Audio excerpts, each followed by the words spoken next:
you for having me. So I am excited to talk about this. So this is some work that I have done with some co-authors, Mike Hicks and Emily Warnell at Ball State University. Also get a little bit into some work I did with Locke Reynolds, who's at Kent State. But this is kind of a general theme of my research that I've been looking at since grad school at Ohio State, where I've been kind of thinking about this idea of resilience and can we rebound, especially in the face of some pretty significant, declines. So a little while ago, if you happen to see, Ohio started advertising the benefits of coming to Ohio in various places. So this is one of their billboards that was up in New York City that was really trying to, brag to the people of New York City that, hey, we are the fifth lowest actually in corporate income tax revenue. So here they're saying like, hey, come to Ohio, right? Why be in New York City when you can be here with our very low taxes, right? And they're right. We do have low corporate income tax. We, are fifth lowest in that revenue. So what do we get for that? So if you look at job growth since the pandemic happened, we rank 45th in our recovery. When the rest of the nation now has more employment than before the pandemic, we have less. So if you saw the most recent jobs report in the nation for Ohio, we lost the most jobs in the nation in September. So we don't seem to be getting these big benefits that, they're claiming we should from having these really low corporate income tax rates. So if you take a look at what that looks like, this is showing you every state, and then this blue dash line is the US and how we're doing in terms of, you can see that downturn during the pandemic and how we're doing in our recovery. And you see for a while, we kind of tracked the nation, but we have not tracked the nation in some time. And we are now doing, worse than the nation. We have not recovered from the pandemic when most states have recovered from the pandemic. So this was another billboard that was actually up in Austin, Texas, basically saying, hey, kind of, why are you living in Austin? They have a high cost of living, right? Come live in Ohio where we have a low cost of living. So this sign, I think, is also kind of interesting when you think about, the era we are in right now of really high inflation and high costs. So this billboard went up even before we had that high inflation to say, hey, you've got really high cost of living there. Why not come where there's a lower cost of living? So if you compare the city in Ohio that's been doing the best, that's Columbus. So that red line there is Columbus. And if you compare it to Austin, you can see Austin's growth has outpaced Columbus, even though it has this higher cost of living. All right. So it's not low corporate income taxes. It doesn't seem to be our cost of living here. Right. So when we think about all of this kind of economic development marketing, is what I'm initially calling it. It's really more, I think of it as this like bat signal, right? So if you watch, the superhero movies, they put the bat signal up and they're really trying to say, hey, we need help, Batman, come help us, right? So that billboard you see saying, hey, we have, very low corporate income tax rates is saying, hey, companies, right, come help us. And a lot of what we do with economic development policies, I should say traditional economic development policies, are really about using, tax incentives and non-tax incentives to try and attract companies to come locate in Ohio or locate in our city and save our town. And these economic development incentives are increasingly used by policymakers to try and save our town, to try and save our economy, to try and spur growth. So we're kind of sold this idea that if we just can get these companies here using these tax and non-tax incentives, right, they will be like this Superman coming to save our state, save our town. So in reality, though, right, that's not quite what the research shows on these economic development incentives. Right. So I think about here, if we pull this curtain back, so, thinking in the Wizard of Oz kind of movie, right? If we pull the curtain back and see what's actually going on with these economic development incentives, how much do they actually help our economy? Right. So then we see they're less like this Superman. A lot of my references, by the way, come from the movies I watch, which right now is mainly children's movies. So I'm just going to throw that out there. So rather than Superman, I think of it more, if you've watched The Incredibles, it's a little more like Syndrome, right? Where he really wants to be the superhero and he wants to have all the attention and really wants to be a superhero, but he ends up kind of wrecking the town, right? So if you look at the research on these economic development incentives, they're pretty controversial, especially among economists who find things like they end up crowding out economic activity. The goal is to attract firms, and even though they might actually attract that one firm, it ends up crowding out more firms that would have come otherwise. And so the net result is that we have actually lower business startup rates in the research. And there's also other negative effects that can come from, trying to attract firms in this way. And Tim Bartik, who's done a lot of research in this area, suggests that there's also negative effects then from how you pay for this, right? How do you pay for these non-tax and tax incentives, right? And if it comes from lowering public services, that could have an impact on your economy.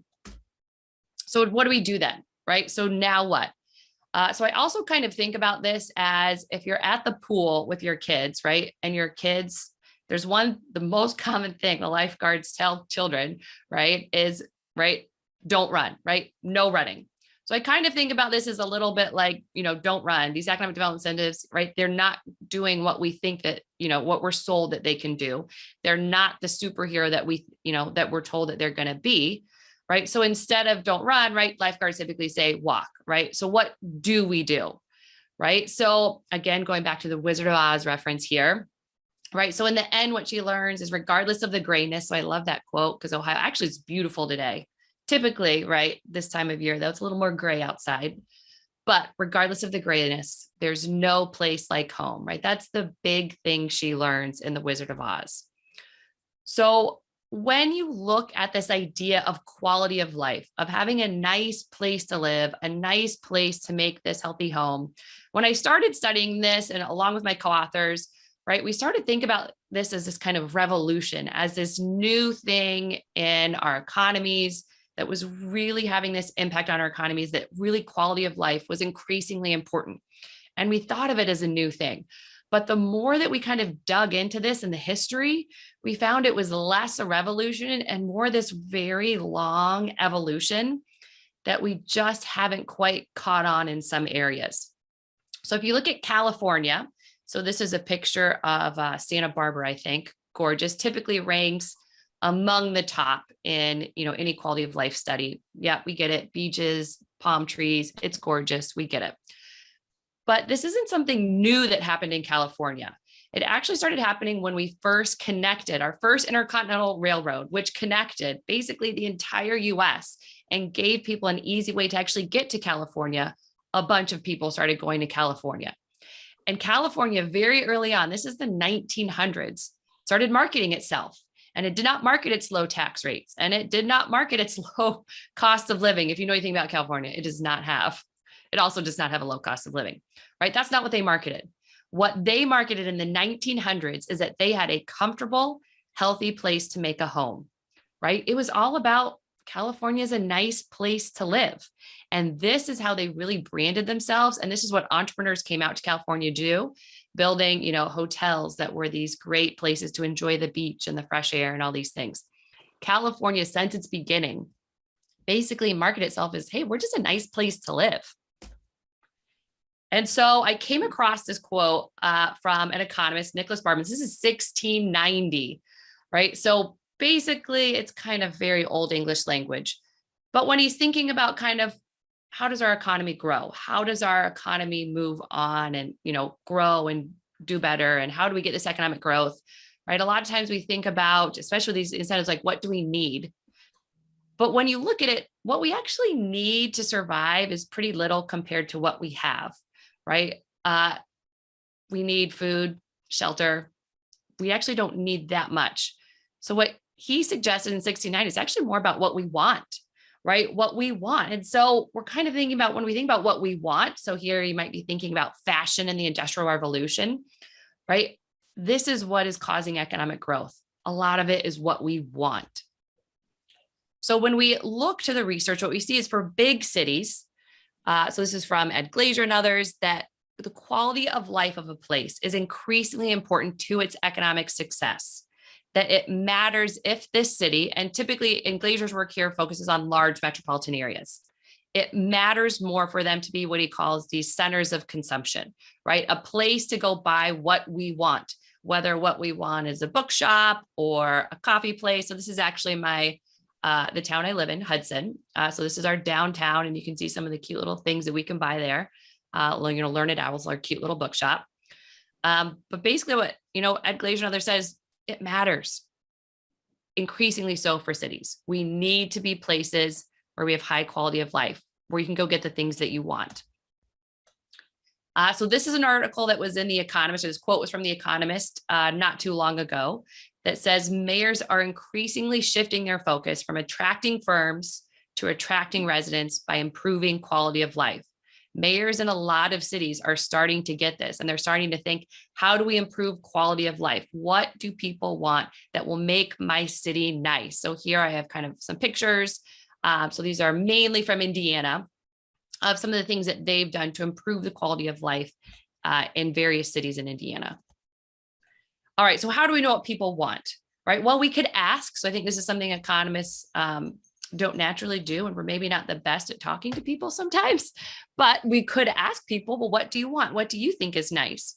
So I loved this idea. This is from Michigan. They thought of this creative way to ask people what they wanted in this town. And so it was this quality of life game they would have people play. And as they played, they would give feedback of what they liked or didn't like about this area of their town, which I think is great.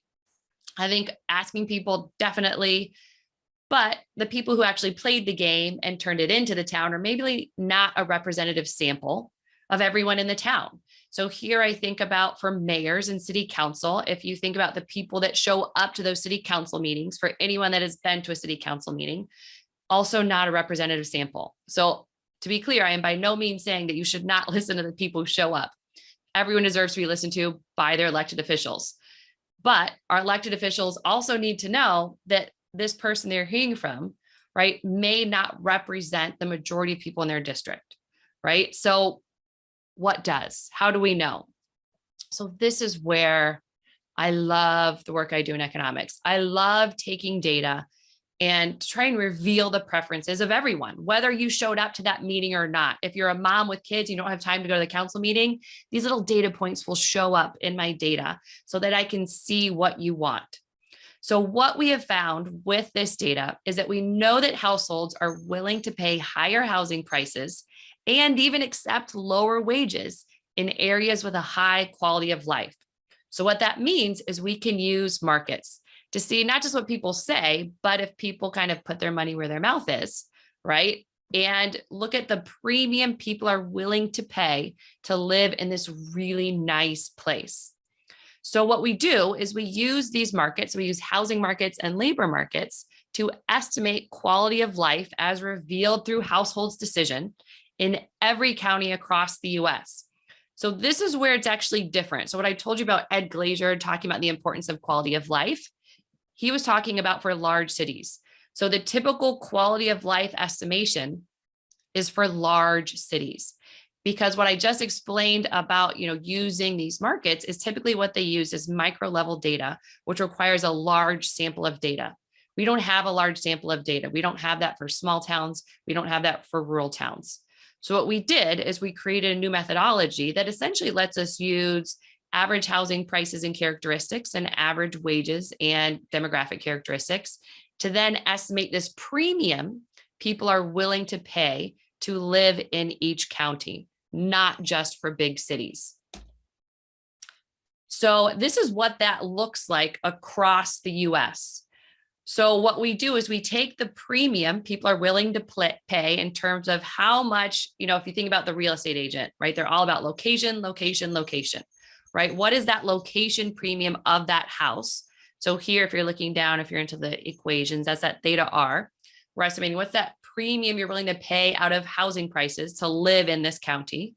And also, if there's any amount you're willing to accept in lower wages to live in this county. So my co-author actually recently talked to someone in Michigan, and we found out that in Traverse City, if you've ever been to Traverse City, beautiful location, right? Lakes, nice amenities. But there's a saying there that it's basically half the pay for a view of the bay, that they kind of are recognizing that wages are lower in order to live in this really nice place. And we hear the same thing from employers, right? So attracting an accountant to, I'm going to pick on North Dakota. North Dakota, it's harder than attracting an accountant to live in, Santa Barbara, right? So wages kind of factor in there as well. So when we look across the US, so here darker blue is higher estimated quality of life. So some of the dark blue that pops up, you can see on the West Coast there, probably we like beaches or what's going on there. That makes sense. You see that mountain area is blue, probably we like mountains. This also makes sense. So if you also look around the Appalachian area, that kind of orange, what we see kind of bubble up there is the Appalachian area seems to be struggling in terms of quality of life. It's not offering people there a high quality of life in a way that attracts people to that location. So another thing we can do with this data is not just estimate the quality of life, but the quality of the business environment in a similar way to households, right? So households, if they really like an area, they're willing to pay a premium to locate there. Now, if businesses really like an area, same thing. If you really like an area and you want to be around or located in that area, because, for example, you have access to very talented people. So this, for example, would be, Silicon Valley. Silicon Valley is a very expensive place for a business to locate. They still locate there. Why? Because they have access to the people that are there and that are highly educated computer programmers in Silicon Valley, right? So one thing we do see pop up with our estimate of the quality of the business environment, right? We do see that West Coast still does pretty well in the business environment, and that Appalachian area actually does a little bit better on the business environment than it does on quality of life. All right, so then what we wanted to do is we take our estimations of quality of life and the quality of business environment and see how does this affect our economies. So we are estimating quality of life for 2010, which I know at this point is dated, we're in 2022, but we did this because what we want to look at is how does quality of life impact population growth and job growth in these counties.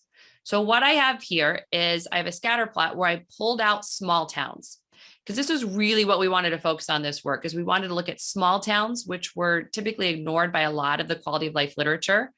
And here I've further pulled out the small towns in the Midwest, right? So maybe quality of life matters for California. You've made your, comfortable, healthy home, but does it matter for the Midwest? And what we found is absolutely it does. And actually it matters even more for small towns in the Midwest. So here, if you look at these two scatter plots, what we show is that quality of life is associated with higher population growth and higher job growth for these small towns in the Midwest. So I talked a little bit about Traverse City, right? Have to pay for a view of the bay. It pops up as one of those places with a high quality of life, also doing really well on population growth. So if you look at the quality of the business environment, in terms of population growth in the Midwest, we actually see a negative relationship there. That if you go after that quality of the business environment, you actually see lower population growth and no effect on jobs. What matters was quality of life, not quality of the business environment. So this is a recent working paper we wanted to look at is, so we started this work before COVID and then COVID happened, right? So one thing we were interested in is like, what's going on with COVID? So one thing that happened in the wake of COVID is we see this sudden increase in remote work. So what the sudden increase in remote work means is that even more so now is that our jobs, our labor markets are less tied to our location. Right. So now we have an increasing ability, a lot of workers have an increasing ability compared to before the pandemic to live anywhere and still work. Right. So now we're thinking about, all right, how does this now affect our findings? And as you might guess, it really strengthened the relationship between quality of life and population growth. So what this scatter plot is showing, so this is now for all counties in the US, it's looking at the relationship between our estimated quality of life and population growth before and after the pandemic. So that red line shows you that positive relationship where higher quality of life places had higher population growth before the pandemic. The black line, that kind of where you see it shifted up, is after COVID. right? So this is not a long set of data after COVID, right? So, what we're calling in the wake of COVID here, right? But what we see is that COVID at least strengthened that relationship where we see population increasingly went to high quality of life places. Now, will it come back to the red, right? As some of the remote work maybe goes away, right? Possibly. But if we think about remote work, I don't think remote work is going to go back to pre-COVID times. Some of it's going to stick around, which means likely the importance of quality of life only, bumped up and increased in the wake of COVID. So when we look, so this is now thinking about these smaller towns and in the Midwest communities, what does this mean for them? So if we go back and think about how we're measuring this quality of life. So this high quality of life places are this top left quadrant in blue here. These are our highest quality of life small towns in the Midwest. And so you see some pop up like Salina, Ohio. So if anyone's been through Salina, Ohio, I actually drove through it for the first time about a year ago, and I was super excited. So I was actually on my way to visit my co-authors in Ball State in Muncie, and I drove through Salina. I was like, hey, I know about Salina, super cool. And so it was kind of fun to drive through there and be like, I don't know why my data says this is a town that is posed. It's got higher estimated quality of life. And it's potentially a town that, if we, capitalize on this high quality of life, it could do well as a small town. So if you look at Salina, it's got a lake, it's got a cute downtown, it's got, a gorgeous lake, cute small town. And I was kind of like, yeah, I can see this, right? This, this kind of makes sense. So you see kind of Whitewater, Wisconsin in there. Also cute little towns, got a university in it. You start to see in the Midwest, these are some of the towns that really are posed to do well if they capitalize on the quality of life. So if you look at the green box in the top right, so those are areas that I would say have, so if we think about the blue box, the blue box is kind of high quality of life, great place to live. So the green box I kind of think about is great place to live, but also great place to work.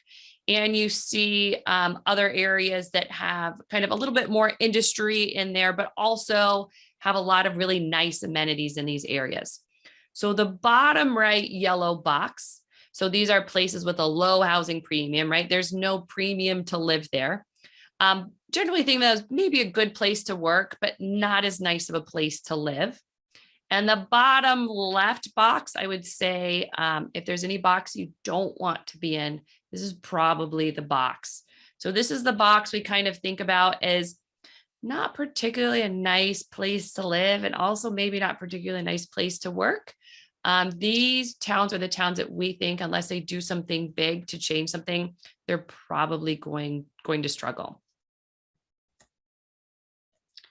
And so when we're thinking about kind of these different boxes and where towns could end up, one thing going back to that economic development incentives research said that some of the negative effects that come from this focus on business and attracting businesses comes from lowering public services.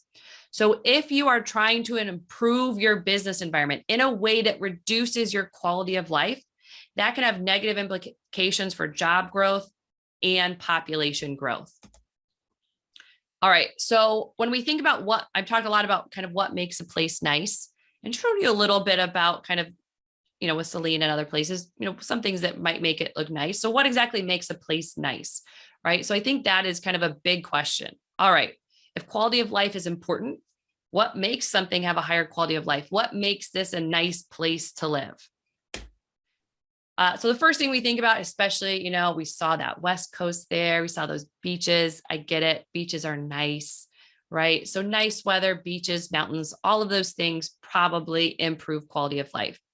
So what we looked at is we took a USDA natural amenity scale, that's on that x-axis down there, compared it to quality of life. And yes, we see places with better natural amenities generally have a higher estimated quality of life. There's a but here, but not in Ohio. So in Ohio, so the red dots circles here are counties in Ohio. The gray circles are all the other counties. And what we see is, yes, generally for counties across the US, small and big, we see if you have better natural amenities, you have higher population growth, but not in Ohio, right? So then the question here is why? What is going on? Is it because Ohio doesn't have any natural amenities, right? We don't have a beach. We don't have the Rocky Mountains, right? So that's why it doesn't matter. We have natural amenities. And there are people that think this. So I have not attributed this quote. If you really want to know, I will tell you, but I don't, want to really call anyone out. But someone living in Northeast Ohio said Northeast Ohio doesn't have the luxury of a geographical crown jewel, no ocean, no mountain range, no grand desert, or any majestic vista really to speak of.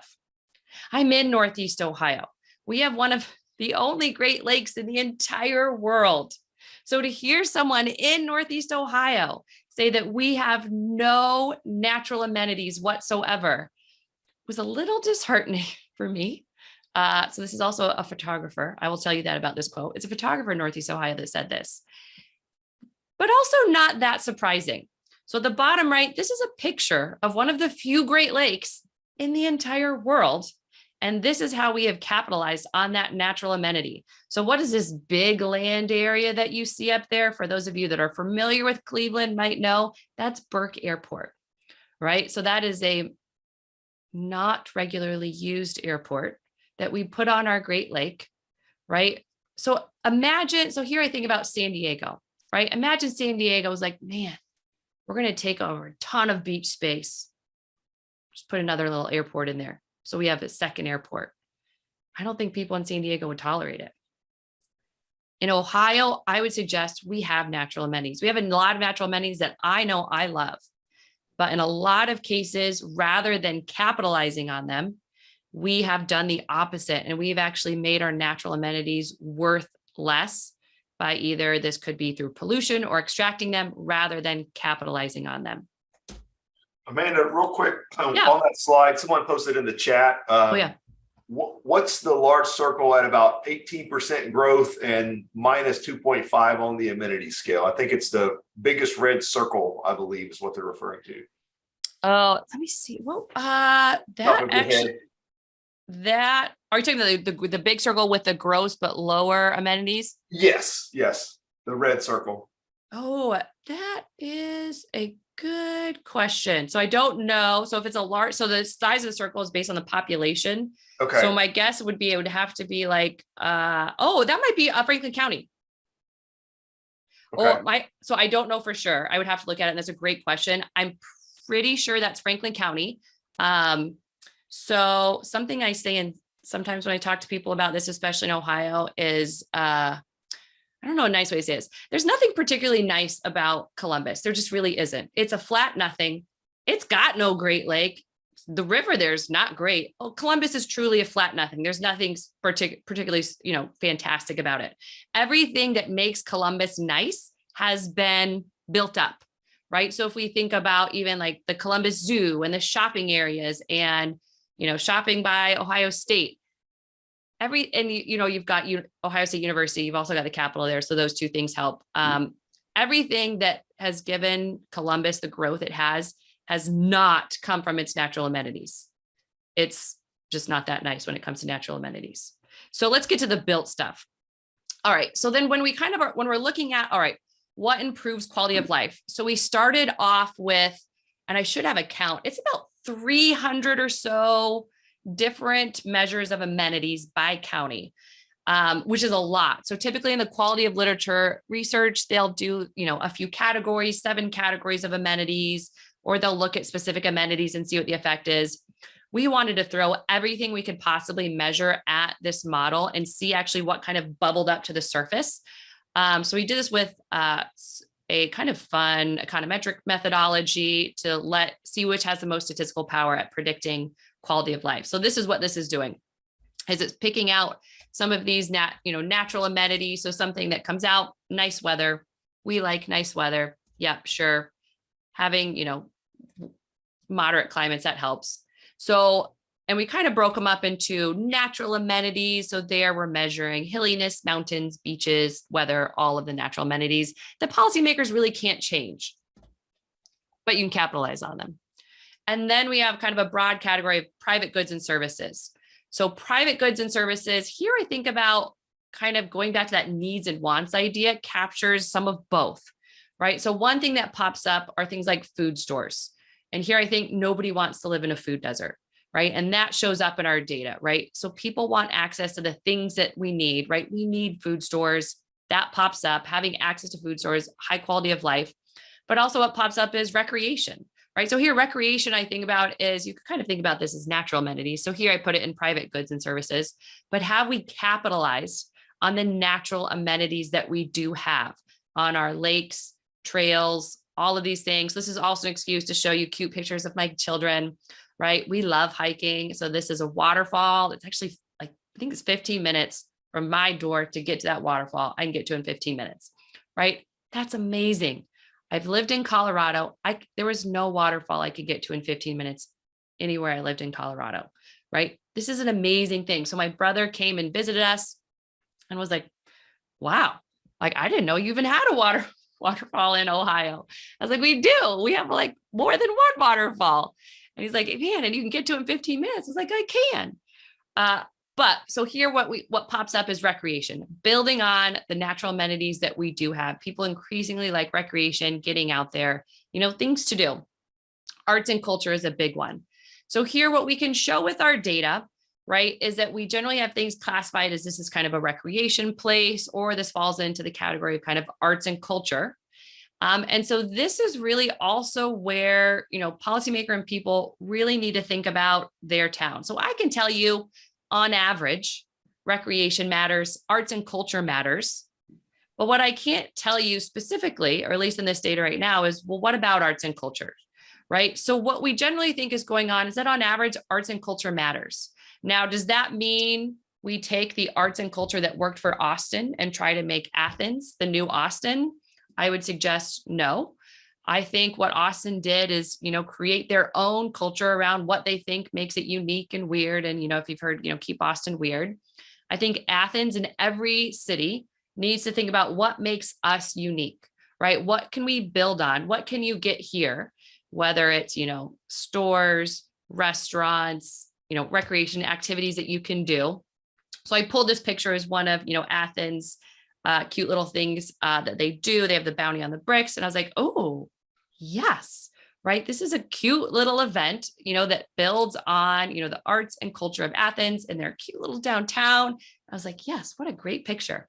But yeah, so this is really thinking about how do we, cover people's needs. We need food. Also our wants, right? To think about how do we then create our wants and make something kind of unique with what we have.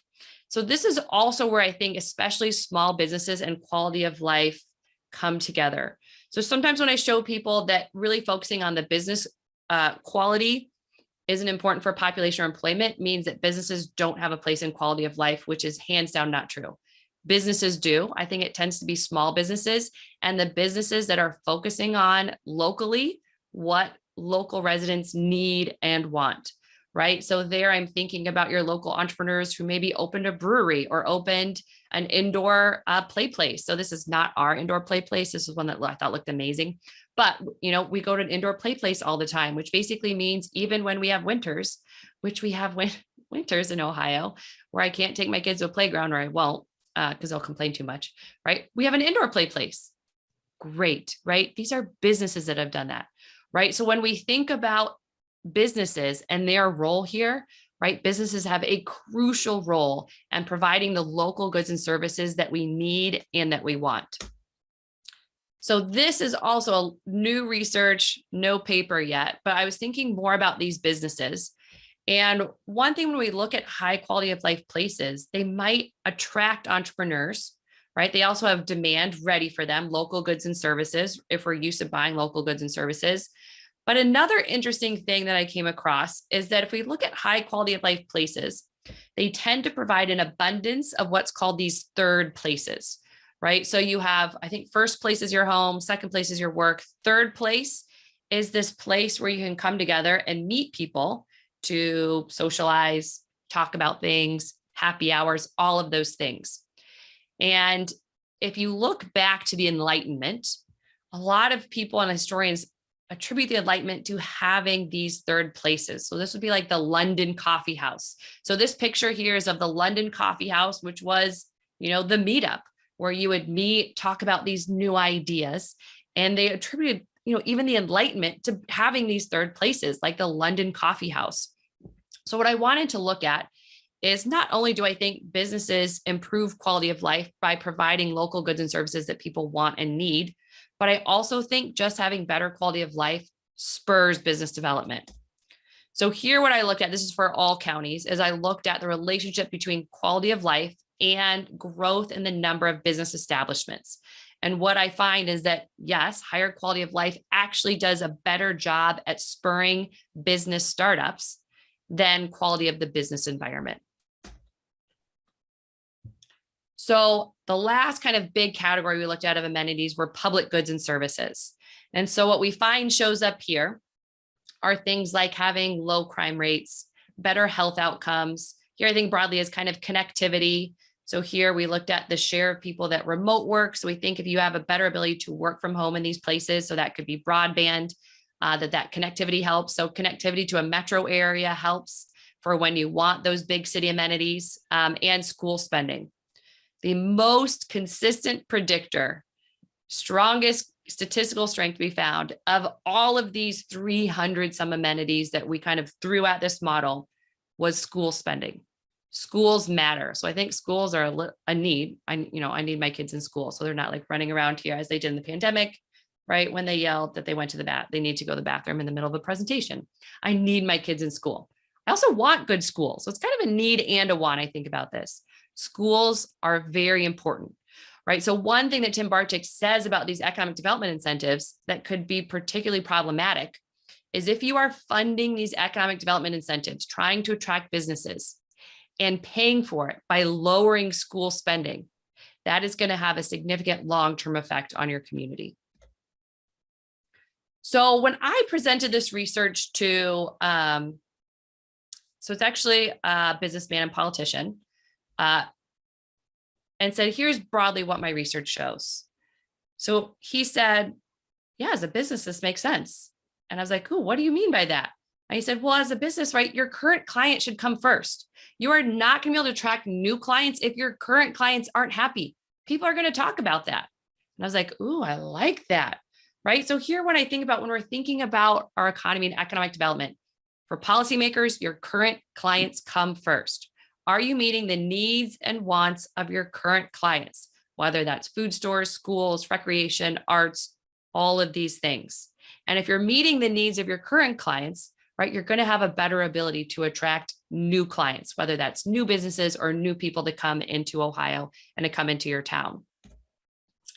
And a little caveat I will put in here, your clients might be women. So this comes from a paper I did with Locke Reynolds at Kent State. So there we actually showed that women have stronger preferences for the Midwest. We don't exactly know why. We just kind of looked at some regional differences and we're like, oh, that's kind of interesting. But women show stronger preferences for the Midwest. And when we started to look at some of the amenities women especially preferred, we found things like women were especially concerned about crime rates. Women, previous research shows, really don't like commutes, right? So this is one where Ohio does a pretty good job. Nobody likes a long commute. Women especially hate it. I think Ohio is pretty good on that front. Women care more about environmental quality. And so there's research out there that women kind of do a better job at connecting the environmental quality to the health, their own health and healthcare and their family's health. Also, women cared more about parks. So to be clear, it's not that men didn't like these things. Men preferred all these things in their cities too. Women just exhibited even stronger preferences for all of these things. And the other one that we looked at here, so if you look at this map, the black dots are cities women preferred more. The gray dots are cities that men preferred more. And there's a big gray dot in the south. It's in Alabama, in Gadsden. And we're like, man, women, and this one was not close. Women really don't like Gadsden, Alabama. If you're from Gadsden, look, women don't like it there. Men think it's fine. It's perfectly average. Women really don't like Gadsden, Alabama. And we're sitting there like, man, why do women not like Gadsden so much? I mean, and so we were kind of, I was sitting in my co-author's office and we're kind of Googling stuff. He's like, I don't know, there's a Goodyear plant down there. It's just like a blue collar town. I was like, whoa, I know that Goodyear plant. He was like, how do you know that Goodyear plant? I said, that's Lily Ledbetter's Goodyear plant. I was like, I think there's something else there. So we added in thinking about, well, let's look at some gender role attitudes. This one was also interesting. Both men and women preferred more egalitarian gender role attitudes, but it especially matters for women.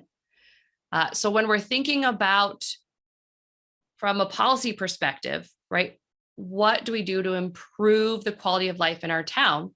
One thing we need to make sure is that we're getting the input from everyone. And this can be hard if you have, for example, a male mayor and an all-male city council, right? Not that there's anything, wrong with that, but men aren't knowing for really knowing what women want that well, right? So you're going to have to make sure to give extra effort to make sure that you're really getting the input of women, that your town is actually providing the amenities that women especially prefer.